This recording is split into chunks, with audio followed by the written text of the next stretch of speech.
Hi YouTube.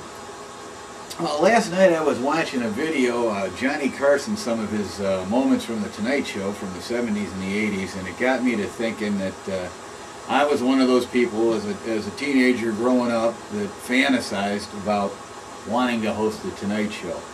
And I guess the funny and embarrassing part of it was I was actually one of these people that went out to California, and I was going to become a star out there, and one of the things I was going to do is host the Tonight Show. And I even remember I made a bet with a friend of mine for $10, and I said, well, I'll pay you $10 if I don't host this show. Well, needless to say, I came back and hadn't hosted the show, and you know, I was a little despondent about it at the time. You know, I felt like a bubble was burst, and I saw an ad on the television for Johnny Carson for his clothes. He had just come out with a line of clothing. And I said, well, this is interesting. I said, well, if I can't host the show, at least I can, you know, get a Johnny Carson coat, sit behind the desk and pretend like I'm hosting a show, you know. So, I don't know, I figured, like, why not? You know, but anyway, I went to the store, found out it was $150 for the coat, you know, which was astronomical for a guy like me back then. You know, it's still a lot of money, but back then it was quite a good buck, and I had other things to spend money on. So anyway, years pass, and I'm in a Goodwill store, and heard that there were, you know, some money in some old clothing, and you know, I was into collectibles, and I said, well, I'll check the rack, you know, and I'm going through the rack, you know, Higbee's, Halley's, all of a sudden, Johnny Carson, the little tag on there, Johnny Carson apparel from Maycomb. So all these memories come back of me wanting to make an imbecile out of myself and hosting this Tonight Show come back.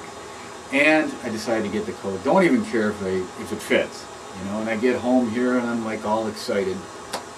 And I couldn't help thinking of my dad. You know, he'd have probably been like wagging his head, thinking to himself, you know, look at my crackpot son here. I mean, you know, he's getting all excited about a coat he doesn't even know if it fits or not. You know, but the whole point of the story is that watching the clips brought back the memories. And, you know, I think collectibles in a lot of ways really bring out the kid in you. So even years later, when I can get excited about something as silly as a little coat, which I keep looking at here. And this is the coat, you know, and it's got the little Johnny Carson label right there from the May Company. So thank you so much for letting me tell a little story here, and I've taken up enough of your time, but hopefully as a little payment I can show you a few little Johnny Carson collectibles I dug out of the archives while I was thinking of it. That's one of the ads that were in the magazine for the Johnny Carson collection, his clothing line, back in the 70s and early 80s. Over here is an Ed McMahon. You can't mention Johnny Carson without mentioning Ed McMahon, and a magazine ad for Budweiser. Right here, this is sad. The TV guy, goodbye to Johnny Carson. And that was a sad day for sure. No offense to Jay Leno. Here's an autograph of Johnny Carson. Now, I'm not sure if it's real. From what I understand, a lot of autographs, about 80% of them, are signed by secretaries, and it's certainly understandable. They can't spend all their time signing autographs and never be able to get anything done. And, well, it'd be kind of hard to get an autograph from Johnny Carson now, asking him to sign, you know, but maybe I can find one on eBay. But yeah, I've had that for years, so I'm glad to have that.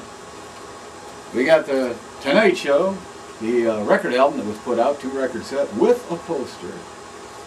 So that's a little bit of the Johnny Carson thing there, a little bit of a Johnny Carson story. And things do come full circle, because I wasn't able to fit into the coat, but I can fit in to the Ed McMahon shirt that I found at another garage sale, brand new, and this is extra large, and I can actually fit into this one, so that's great. And while I'm in that, I can read the official 1969 Ed McMahon's Barside Companion that explains the gentlemanly art of drinking, and also more than you'll ever want to know about booze. So another pretty funny collectible. Well, thank you so much for your time and putting up with this video, and I hope to see you again real soon. Thanks again. Bye-bye.